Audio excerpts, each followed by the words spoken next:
Olá, pessoal, boa tarde. Prazer estar aqui, moderar esse painel com o Luiz e com a Paula.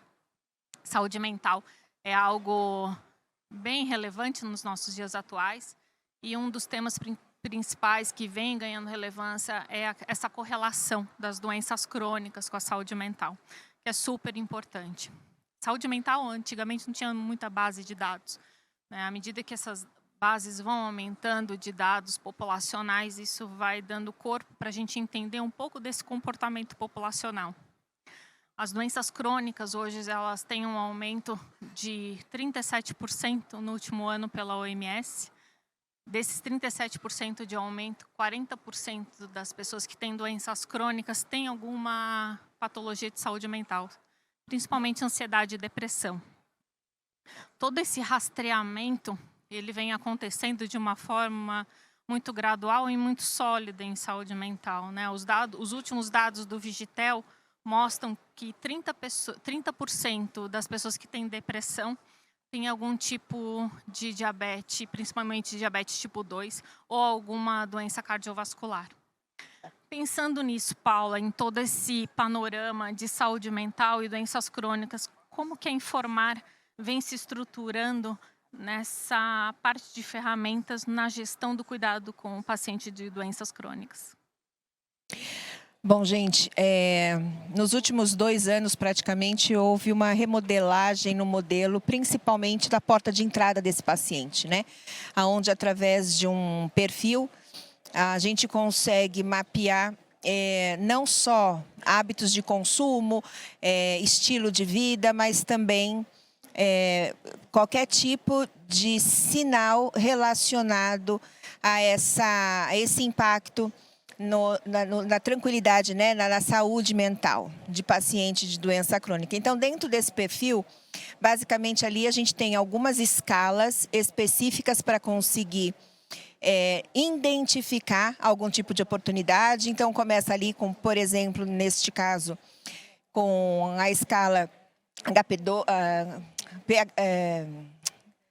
PHQ2, tendo ali uma numeração, a gente aplica PHQ9 e a partir daí, dando um certo score, aí a gente faz o encaminhamento para que não só esse paciente ele seja acompanhado dentro de uma linha de cuidado da doença crônica que ele tem ali, né, um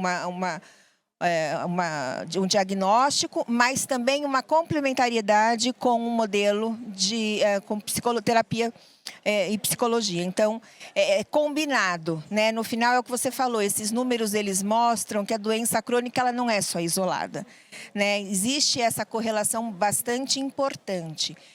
Veja só, quando um paciente é diagnosticado com doença crônica, muitas vezes ele não é nem preparado para receber esse diagnóstico, né? Então, este abalo também ele é bastante significativo, né? Então, a gente nem precisa esperar o paciente ele estar numa crise ou numa agudização, mas de que forma que esse paciente ele recebeu e de que forma que ele lida com esta condição para que, de fato, ele tenha um maior engajamento, não só no autocuidado da doença principal, né, que ele foi ali diagnosticado, mas também que ele tenha esse conforto mental para que ele consiga e se engaje neste plano de tratamento que é desenhado para ele, né? Então, eu acho que tem essa questão do quanto que o ser humano, né? Eu nem vou falar paciente, porque no final a gente está olhando ali para a pessoa, né? Então, o quanto que essa pessoa, de fato, ela foi preparada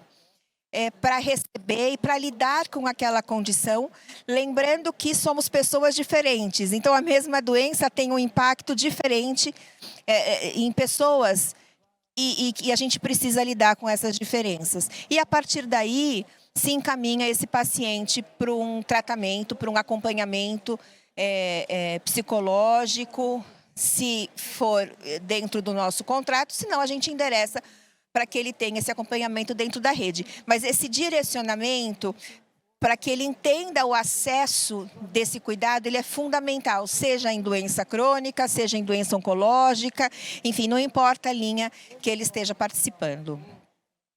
É bem interessante, porque o PHQ-9 e o GAID-7 são as principais escalas, né, de saúde mental para depressão e ansiedade. E a gente vê um movimento muito grande dos outros profissionais de saúde. Antes, geralmente, o psicólogo, o psiquiatra, eles usavam mais as escalas, mas hoje você vê um cuidado mais colaborativo com os endocrinologistas, ginecologistas, até porque hoje a maioria dos prontuários eletrônicos do paciente, eles conseguem colocar essa escala, né? E como elas são auto-aplicáveis, são ferramentas simples, né? Antes era muito limitado, né, o PHQ-9 e o GAID-7 serem exclusivos de saúde mental a profissionais de saúde mental. E não, na verdade, são escalas simples, são disponíveis, né? O que mais tem hoje em dia é artigos sobre isso, né? E é fácil você colocar dentro da rotina da sua empresa, dentro de cada consultório, principalmente ginecologista, endocrinologista, eles vêm aumentando essa visão em relação à saúde mental, né? E essa correlação com doenças crônicas. Então, a gente vê esse movimento muito grande, né? E principalmente porque, na verdade, quando você olha a saúde mental como um todo, você tenta ver um panorama mais integral, né? E quando você tem essas ferramentas, isso te direciona mais. A saúde mental, ela vem numa crescente, né, Luiz? Como é que a Efarma está vendo o aumento desses medicamentos de saúde mental? Vocês veem essa crescente? Com certeza. Nós estamos numa epidemia de doença mental. Não tenho dúvida que o mundo é outro. Eu não sei se é por conta só da pandemia ou porque a gente passou a olhar com mais cuidado, mas algo precisa ser visto, inclusive pelos gestores. A gente brigava muito, falava muito do tal do Pareto da saúde, que 20% dos usuários consomem 80%, aquela coisa antiga que a gente fala sempre. Esses 20% são os diabéticos, os hipertensos, os portadores das doenças crônicas não transmissíveis. Eu acho que a gente tem que incluir nessa cesta a doença mental. Não tenho dúvida, porque isso está afetando a corporação. A gente tem casos de 40% da força de trabalho ativa tomando drogas do sistema nervoso central. Essa empresa está doente. Eu não tenho dúvida que a empresa está doente. Ela não pode estar no auge da sua produção, né? E a gente preparou alguns números aqui para mostrar esse impacto. Nós temos muito dado, muita coisa guardada. E o primeiro é o quanto a pandemia realmente trouxe, olhando para a tomada de medicamento, né? Vou pegar uma colinha aqui para não passar o dado errado para vocês. Em 2020, que ainda era o início da pandemia, a gente teve um aumento de 6% do consumo de drogas do sistema nervoso mental, droga de saúde mental. Esse 6% ainda refletia a cesta de produtos ainda refletia o evento pré-pandemia, onde liderava o clonazepam. O clonazepam é o Rivotril. É uma das jabuticabas brasileiras, né? Em nenhum lugar do mundo ele tem essa penetrância. Eu não sei por que cargas d'água. É o segundo remédio mais vendido no Brasil. O próprio fabricante não encontra isso em nenhum lugar. É uma coisa que aconteceu no Brasil. E a gente refletia isso. Já em 2020, então 6%, o clonazepam liderando. Já em 2021, a gente tem 19% a mais de tomada de medicamento, mas o escitalopram já lidera, ou seja, já é uma droga para ansiedade e depressão. O escitalopram toma o lugar do clonazepam e passa a ter uma relevância significativa. Em 2022, 14% a mais ainda do que o dado anterior, já ainda o escitalopram, ou seja, existe sim, durante a pandemia, uma escalada vertiginosa de casos de doença mental. Lembra que o que nós estamos falando aqui é consumo de medicamento. Os casos de ansiedade e depressão, na sua grande maioria, são tratados com apoio psicológico, com outras medidas, que é o que estão falando que estão provendo. Os que vão para a tomada de medicamentos são os casos mais graves, e a gente não tem como mensurar isso. Pelo dado da PBM, nós temos apenas a tomada de medicamento. Então, existe uma epidemia de saúde mental no nosso meio hoje, eu não tenho dúvida disso. É bem interessante, né? Porque a gente vê um aumento considerável na utilização de drogas, mas o que é mais preocupante é essa correlação das doenças crônicas com a saúde mental. Eu sou enfermeira de formação, né? E aos meus tantos anos atrás, na faculdade, a gente estudava interação medicamentosa só em terapia intensiva. Quem é aqui de saúde sabe, né?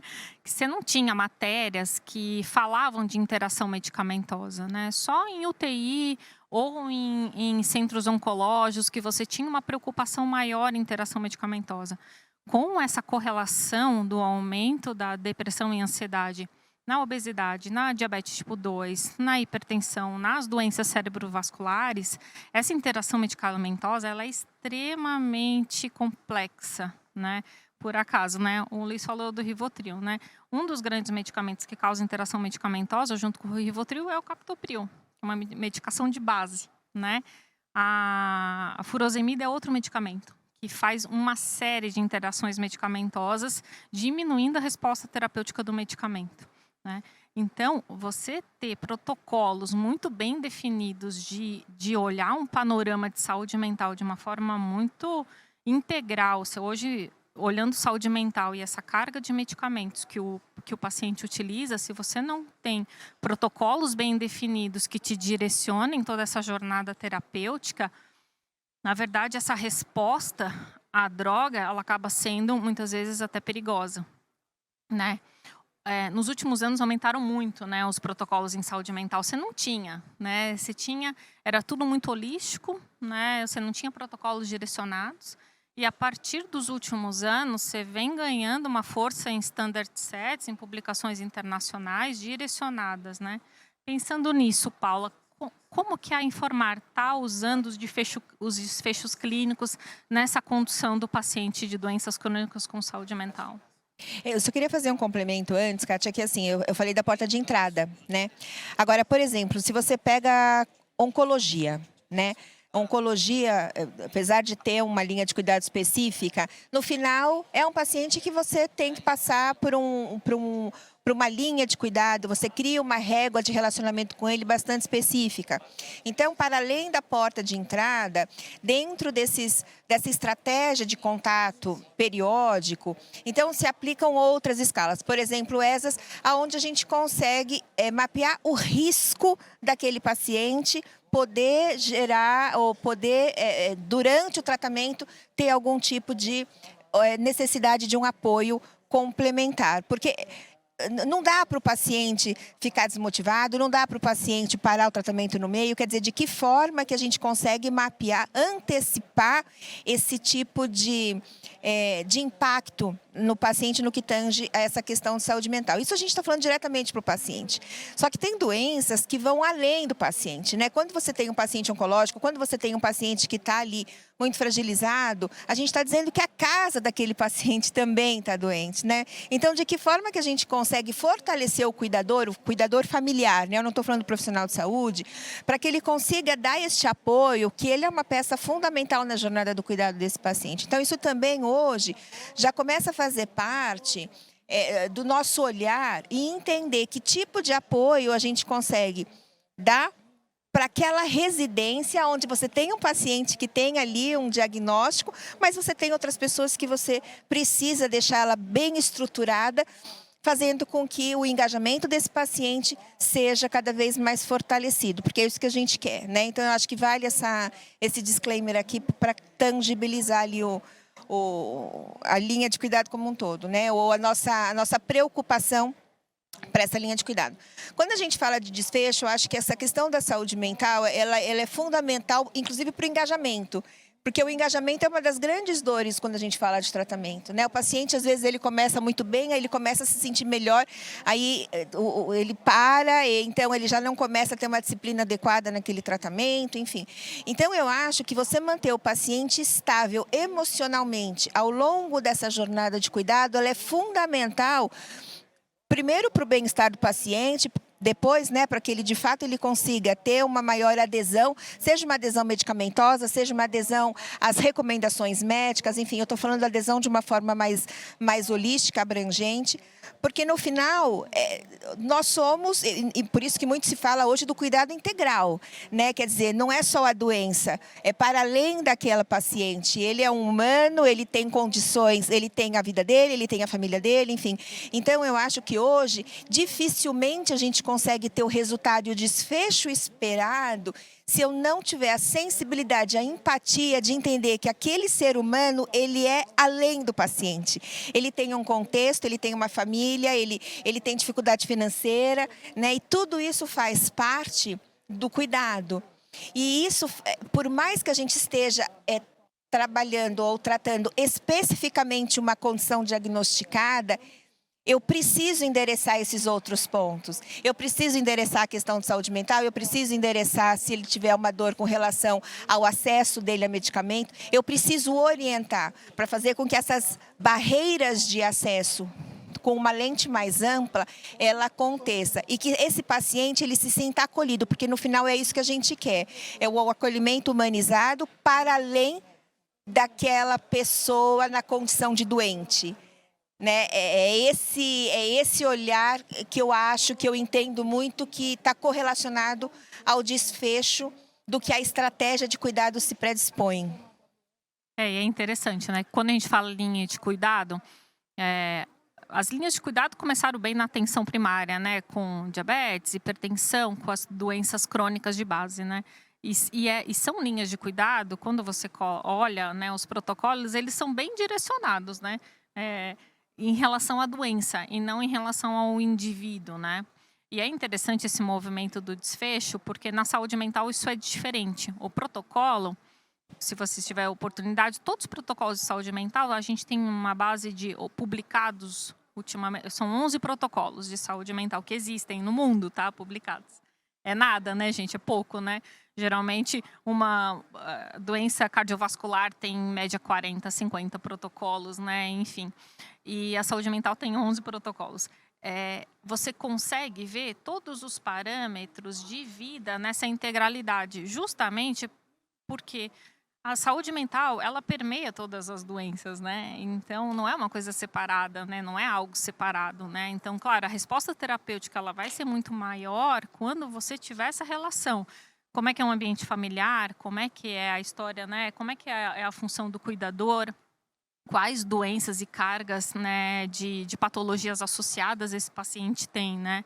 Então, quando você consegue mapear todas essas áreas, né, financeira, saúde emocional e todas as outras, você consegue ter uma resposta ainda melhor, né? Luiz, como é que a gente pode, vendo toda essa condição de estratificação populacional, todo esse comportamento populacional mudando, né? Tendo essa carga de medicamentos, uma das maiores do mundo, né? Hoje o Brasil, um paciente com doenças crônicas e saúde mental, ele usa em média de 12 a 16 medicamentos, né? O que a gente precisa fazer para começar a descobrir e a trabalhar essas doenças crônicas precocemente? Como que a gente consegue ter essa visão de uma forma diferenciada?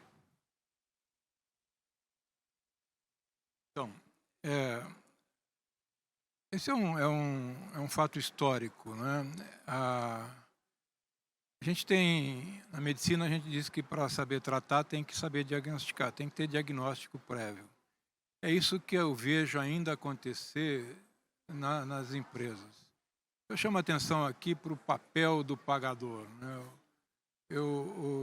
Ao longo desses 20 e poucos anos, eu ouvi várias vezes o gestor de RH, o gestor de benefícios, falar: doutor, eu sou formado em diabetes, eu sou formado em gestão de pessoas, de cargo de carreira. Vocês estão dizendo que eu tenho que cuidar do meu hipertenso, do meu diabético? O meu plano de saúde já me cobra um monte, eu tenho que transferir isso. Pois é, a resposta, por mais que seja dura, a resposta é: você tem que entender disso. Infelizmente, é o pagador, é ele que vai escolher o melhor provedor que conduza a cultura e a necessidade específica dele. o diagnóstico tem que ser dele. E como é que ele faz o diagnóstico? Estratificando. Ele tem que estratificar. Quantos hipertensos eu tenho? Se não tiver essa resposta, não adianta jogar um programa de hipertensão. Quem tem doença mental? Quem tem diabetes? Né? A máxima histórica, né? A hipertensão é a doença das metades. Aqui, se a gente olhar aqui, tem 100 pessoas. Nós vamos ter, como é uma população um pouco mais jovem, nós devemos ter de 8 a 10% de hipertensos. A gente vai olhar, metade não sabe que tem o diagnóstico. Da metade que tem diagnóstico, metade não se trata, apesar de saber que tem hipertensão. Da metade que se trata, metade não tem a pressão controlada, está maltratado. Então, enquanto a gente dava uma ênfase para as DNCTs, que é hipertensão, diabetes e lipidemias, eu ouvia também dos gestores falar, gente, a minha população é gente de 20 a 40 anos. E não tem ainda. Mas ele precisa ter o diagnóstico nessa fase. É isso que o gestor precisava procurar fazê-lo, ter esse diagnóstico e começar a ter essa estratificação. Mas quando a gente fala em doença mental, ao contrário, é na população ativa, nas pessoas de 20 a 40 anos. Está aumentando o índice de suicídio com gente de 30 e poucos anos. Isso é comum no hospital. O Zolpidem, que é um hipnótico indutor do sono, usado só para usar dados que a gente tem, era um medicamento que tinha traços. Hoje ele é o 7º mais vendido. Ou seja, existe uma epidemia de depressão que está sendo tratada e a gente talvez não esteja vendo isso. Isso é tão importante quanto cuidar. Agora, vocês falaram da interação. É super importante. Propositadamente, eu pedi para levantarem alguns dados. Olhando para 2022 completo, 34% das pessoas que compraram remédios para diabetes também compraram algum remédio para doença mental. 48% de obesidade também, que compraram medicamentos para obesidade, também compraram medicamentos para doença mental. Isso olhando só para medicamentos. A gente tem na Associação das PBMs um banco bem interessante que a gente está seguindo já há anos. Aí a gente segue a pessoa, segue o desfecho da pessoa, a manutenção de tratamento. E eu consegui um dado bem interessante. Olha, eu juntei com o recorte que a gente faz de 1.200.000 pessoas que têm subsídio de no mínimo 25%. Para a gente tirar aquela coisa do convênio farmácia, porque esse cara quem tem convênio farmácia não adere ao tratamento, vai em qualquer lugar. Agora, quando tem um subsídio, a empresa está subsidiando alguma coisa, ele é muito fiel ao canal. Então, praticamente, toda a compra acontece. Então, esse dado é mais interessante. Então, a gente está filtrando um recorte de empresas que subsidiam no mínimo 25%. E eu pedi para ver quantos são os diabéticos, quantos são os hipertensos. Olha o número. Tem de 1.200.000, tem 278.000 pessoas que têm uma dessas 4 patologias. As diabetes, hipertensão, dislipidemia e as doenças mentais. Quem é o maior? 98.000 são de doença mental. 38,7. O segundo colocado é dislipidemia com 67.000, 26%. O terceiro colocado, hipertensão, 50.000. E o último colocado, 15% diabetes. Ou seja, se a gente inclui nessas doenças que são mais alvo, porque elas são o foco dos maiores custos em saúde, incluir a doença mental, a gente tem um foco muito mais ampliado, um foco ativo na população ativa de 20 a 40 anos, e a gente precisa ter um olhar diferenciado para isso. É bem interessante, né? Os hipertensos, tem um estudo último estudo de Mental Health de Trends and Future da Nature, ele foi publicado ano passado. Ele mostra a curva de doenças cardiovasculares de hipertensão. O paciente hipertenso, ele tem uma tendência maior a ter uma ideação suicida ao longo da vida, né? E após o evento de um infarto no agudo do miocárdio, em seguida, 3 meses depois de um evento de infarto, esse dado é de mais ou menos 30% daquele paciente, né? Então, a gente sempre falava assim, né? Existe até um mito, né, na saúde. Paciente que passou por algum evento cérebro-cardiovascular vai ter algum tipo de ideação suicida porque ele repensa na vida e tudo mais. Não, é bobagem, gente. Na verdade, isso é hormonal e tudo mais, né? Então, hoje tem vários estudos sobre isso. E vocês podem perceber que muitos pacientes saem já com um protocolo de saúde mental da alta hospitalar após um evento cardíaco. É bem interessante, né? Esses dados de aumento, né, e da correlação de hipertensão e diabetes em doenças crônicas, em saúde mental, ele só vem aumentando, né? O último dado do Vigitel mostra pacientes diabetes tipo 2 também vão ter até 30% de alguma depressão ao longo da vida, né? Então, são doenças que elas têm que ser tratadas e acompanhadas conjuntamente, né? Os dados só vêm mostrando isso, né? E é interessante porque todo o programa de PBM, né, de benefício farmácia, né, de desconto, ele é um dado tão rico de estratificação populacional, ele te dá um norte do que você vai ter no futuro. Tanto o fonte pagadora, que são os operadores de saúde, como as empresas, né, que tenham benefício e tenham acesso ao dado populacional. Ali, por mais que ele mostre realmente que são os pacientes mais jovens que acabam acessando mais o tipo de benefício, ele mostra uma curva muito ascendente desse tipo de uso de medicamento e essa correlação de doenças crônicas. É bem interessante. Então, quem tem o programa, né, dentro da sua empresa ou tem a operadora que fornece que você consegue ter acesso a esse dado populacional, ele realmente é um norteador de mapeamento para tomar ações mais direcionadas de prevenção nessa população. Paula, conta um pouquinho para a gente como é que a Informar ela vê isso dentro desse panorama, olhando doenças crônicas, né? A gente sempre falou de prevenção, mas isso está cada vez mais relacionado. A gente percebe uma mudança de comportamento bastante significativo depois da pandemia, bem, né? Eu acho que assim se liberou, sabe? Até então, quando você tratava um obeso, por exemplo, dificilmente você falava que tem a ver com algum tipo de compulsão, né? Não. Então, você sempre trabalhou muito nessa questão do efeito e não da causa, né? E aí, eu acho que a mudança de comportamento, inclusive do próprio paciente, né? Porque, de novo, a gente está falando de uma condição que sempre foi estigmatizada quando a gente fala de saúde mental. Ela nunca foi aberta, né? Diferente das doenças crônicas. E quando você consegue fazer uma avaliação desse paciente juntando esses fatores e compondo uma estratégia onde parte desta equação tem a ver em tratar a causa e parte tem a ver a tratar o efeito, porque é o que o paciente, de certa forma, a curto prazo espera. Essa combinação ela não foi fácil.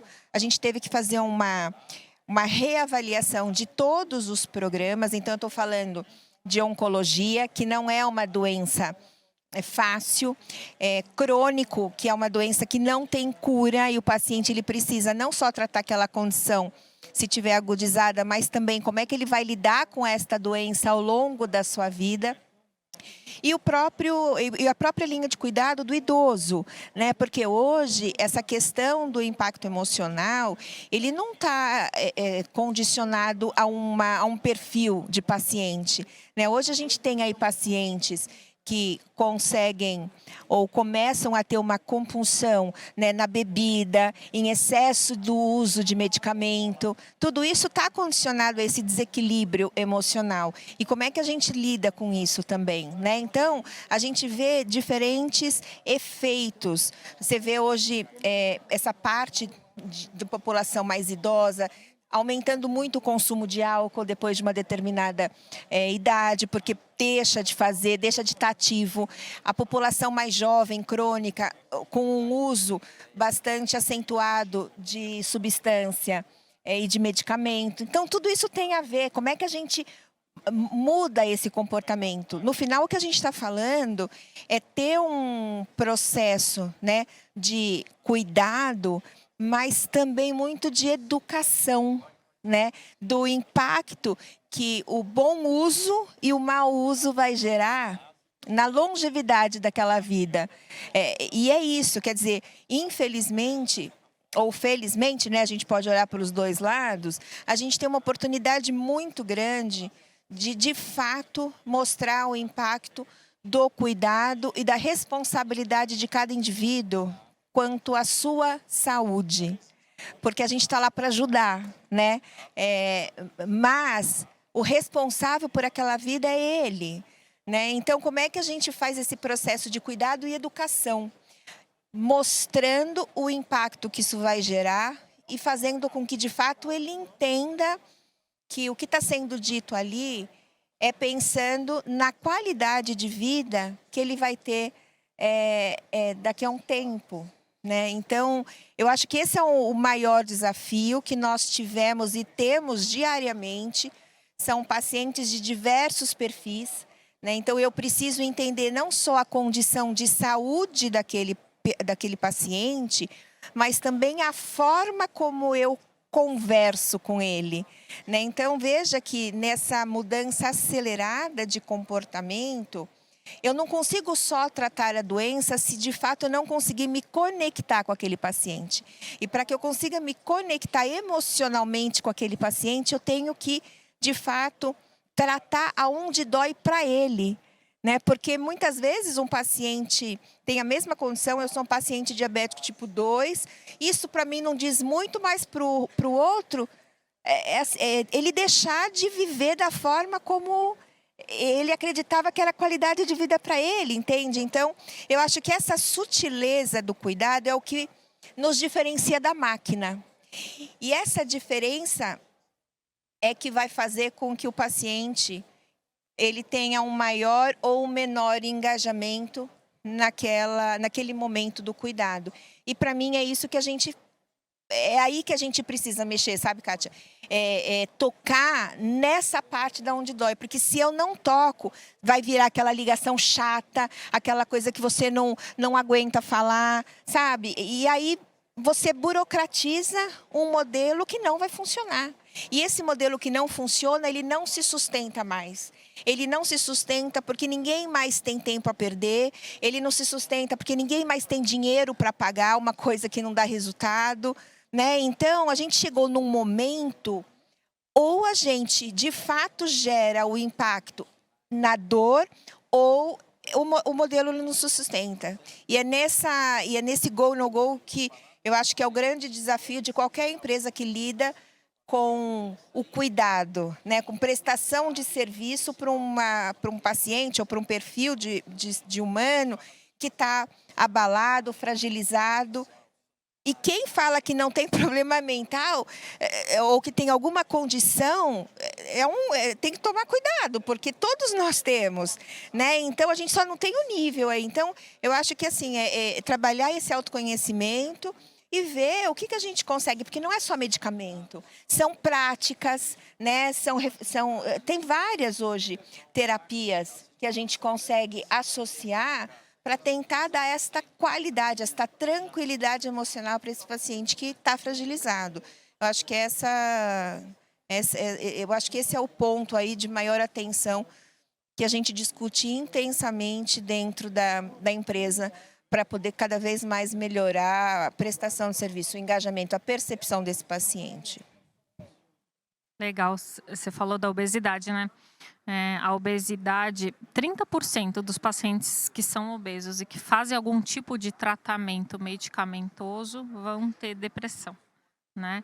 E toda essa correlação, ela é muito importante, porque se você não acaba olhando só, às vezes fazendo um tratamento para um emagrecimento, não estou nem falando de cirurgia bariátrica, né, que é outro parâmetro, né? ele tem uma série de outras cargas de doenças bases que elas vão ter que ser relacionadas nessa jornada de cuidado, nessa linha de cuidado, né? É muito interessante, você falou do idoso, né? O idoso, né, a gente, claro que a pandemia ajudou muito, né, com a quebra de estigma, né? Lá em 2019, você oferecer um programa de saúde mental era completamente diferente do que você oferecer um programa de doenças crônicas, né? Porque era muito mais simples, era muito mais fácil, você não tem que quebrar barreiras e culturas e tudo mais, né? Só que hoje a gente vê uma tendência de maturidade nas empresas muito grande, né? Já não se fala muito mais, não se fala tanto em estigma e se fala mais em desfecho clínico, né? Como que a gente faz o programa de saúde mental dar certo dentro de uma outra jornada, usando benefício farmácia, usando qualquer outra terapia e qualquer outra ação de saúde populacional dentro de uma empresa, né? E é muito interessante porque, falando do idoso, quando a gente faz o rastreamento do idoso, tem um dado do Vigitel que é bem legal, que está no ar, até inclusive no site do Ministério da Saúde, eu acho que está na capa da frente, por acaso. Ele fala do rastreamento de depressão e ansiedade no idoso e não através das escalas, mas através de uma autopercepção, né? E aí ele fala, eu não tenho tanta vontade de fazer uso de insulina ou qualquer outro tipo de doenças, ou qualquer outro medicamento de uso contínuo, né? E aí, quando eles fazem um questionário de autopercepção e depois eles fazem um questionário que são as escalas de mensuração, né, de grau de depressão e ansiedade. E é muito interessante, eles fazem esse cruzamento desses dados e aí eles mostram para o idoso que, não, olha, esse panorama está mostrando que você tem um grau de ansiedade ou depressão, e aí sim eles refazem a jornada terapêutica em cima da doença base. Então, a doença base principal mais complexa é o diabetes 2 naquele paciente, aí eles fazem toda uma jornada casada. Isso é super, super importante, né? E para fechar, Luiz, quer falar mais um pouquinho? Qual é a mensagem que a gente deixa? Existe, né, você falou da epidemia de saúde mental, eu acho que existe uma consciência maior. A gente fala muito de educação em saúde, né, a democratização do acesso, né, em saúde mental, no aparelhamento de profissionais, não só de saúde mental, não só psicólogos, psiquiatras, mas em toda uma equipe multidisciplinar que pode usar todas essas escalas e todos esses protocolos de acompanhamento, né? Que mensagem que a gente pode deixar para o público agora, pensando nessa evolução desse cuidado? Então, eu acho que aqui a gente tem um fórum misto, que tem pagadores de saúde e tem fornecedores de saúde, né? Para os pagadores, eu volto a esse tema, que se introjetem da sua importância na construção da jornada de saúde do seu colaborador. Dificilmente alguém vai ter mais condição do que você, o pagador e o gestor. Então, não terceirizem essa responsabilidade com o plano de saúde ou com algum fornecedor. Vocês têm que, sim, que escolher, ninguém vai fazer tudo sozinho, mas a condução estratégica e o diagnóstico, a estratificação da sua carteira é sua. Você é o pagador. E a partir daí, escolham fornecedores que te dão esse norte, que é não só o prover, mas o retorno do dado para que você crie um banco. E aí tem que montar com um banco de saúde própria da empresa. Dificilmente uma empresa vai ter a mesma característica que a outra. Esse banco tem que ser criado, ele tem que ser criado com limites éticos da LGPD, mas é difícil, mas é possível. E é o pagador com vontade que vai montar. E a partir daí eu acho que é a escolha dos fornecedores. A gente tem uma grande facilidade, o nosso dado já nasceu digital. Então, o cara comprou um antipertensivo na farmácia, ele já cai lá e está flegado e já joga para alguém fazer alguma coisa. Mas a gente se frustra muito quando a gente acha, olha, está aqui mais um cara, e a gente percebe que não tem condução para aquilo na organização que está nos pagando para fazer aquilo. Então, a mensagem final é: tenha o diagnóstico da sua empresa e a partir daí vocês vão começar a achar os caminhos. Paulo, uma mensagem final aí para o pessoal. É a gente não se iludir, né? Porque eu estou aqui falando do modelo, dando um exemplo da casa que eu trabalho hoje. Mas é o modelo ideal? Não. É o modelo pronto? Não, porque não existe modelo pronto, né? Eu tenho essa crença que produto pronto é produto morto. A população, ela muda todo dia, a expectativa muda todo dia. Então, se a gente não acompanhar essa evolução ou essa mudança em curtíssimo espaço de tempo, o que é valor hoje, amanhã deixa de ser. Então, isso daqui não é o que eu estou trazendo aqui não é uma referência ideal, mas é uma referência que a gente tem aprendido a trabalhar com esta população. Então, talvez a mensagem final é nunca parar de olhar para além do paciente, porque ali tem uma pessoa com uma necessidade, com uma dor específica, e é isso que nos faz conectar e tentar cada vez mais dar o melhor cuidado que a gente pode. Muito obrigada, gente. Legal, obrigada, pessoal.